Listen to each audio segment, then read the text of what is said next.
Welcome to Black Desert Online, a brand new up-and-coming sandbox-orientated MMORPG. Now, quickly guys, I've been wanting to talk about this game for like a week now and just haven't had the chance, so I'm stoked to get into this title. Because I'm going to assume not a lot of you know about it, if not none of you.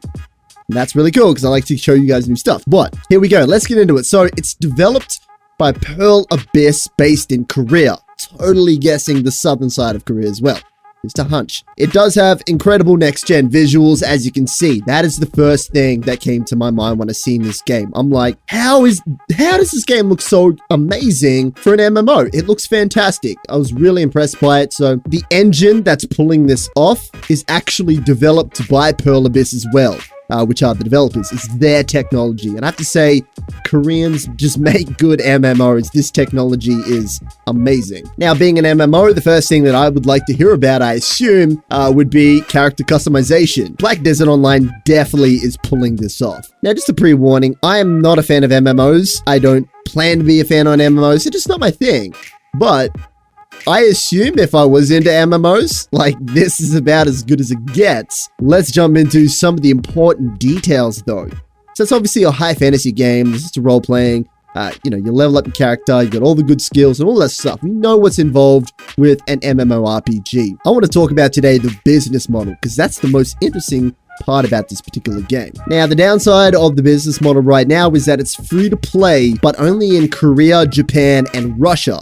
Now, the Russian beta just started like a month ago or something like that. Now, here's the lucky part though. If you're from North America or EU, it's pay to play. Now, that might frustrate a lot of people too, because they don't want to have to pay a subscription model. And we'll get into that as we go. So, we can assume the stereotypical, Korean MMO is going to be a pay to win. Which does unfortunately get carried with a lot of Korean free-to-play games. And in this case, in Korea, Japan, and Russia, it does have that model. But the fact that it is pay-to-play in North America and EU is pretty promising until about a year from now when it goes free-to-play. By the way, that's not a fact. I'm just pointing out based on every MMO ever besides World of Warcraft. But anyway, before we make that assumption of, if you pay for the game, then it's not going to have some pay to win business model around it, because there is some questions that I personally have about it. So let's continue on. Now, here's a direct quote from the team if you're curious about localization. Quote, we put a lot of effort into the game's Western localization. We are localizing approximately 2.5 million words into English, Germany, and French. Black Desert Online's content and gameplay systems will be adjusted to accommodate Western players. So I assume that's going to be a little less grindier, and of course with the business model. Now, here's the most important part about Black Desert Online, in my opinion. Quote, Black Desert Online will be released in 2016. Early 2016. That's awesome. It's not that far away. It will not be free to play or use a subscription model. Instead, players will buy the game once and can purchase vanity and convenience items. There's the kicker. Vanity, sure. Cosmetics, that's great.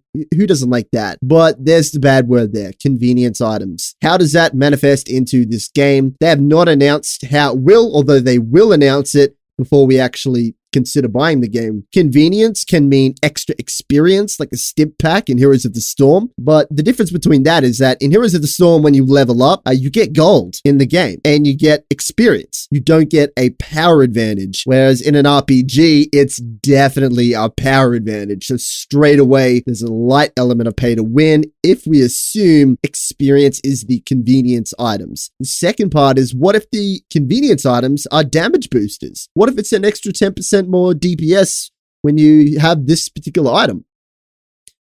That's class as convenience to me. So I really dislike the fact that I don't know enough about this business model yet. So I want to find out more about this. Let me finish on the quote here. More information regarding Black Desert Online's features, lore, mechanics, and pricing will be revealed very soon. In the meantime, players are invited to check out Black Desert Online's teaser site. And I'll put that in the description below. It's just blackdesertonline.com. So there it is, guys. This game, once again, I'm so surprised that I didn't find out about it. It adds some interesting perspective, which I want to save for another Lost Ark video on how these Korean games are moving in the current market, how long it takes to localize. As you heard, 2.5 million words in English. Yeah, I'm going to save that for another video, but there it is, guys. I really wanted to share this game because it looks so impressive for an MMO. The technology is amazing. MMO fans, have a serious look at this game. It could be pretty cool. Anyway, friends, catch you next time. Peace out. Welcome to Ghost in the Shell First Assault, a brand new free-to-play PC tactical FPS or first-person shooter.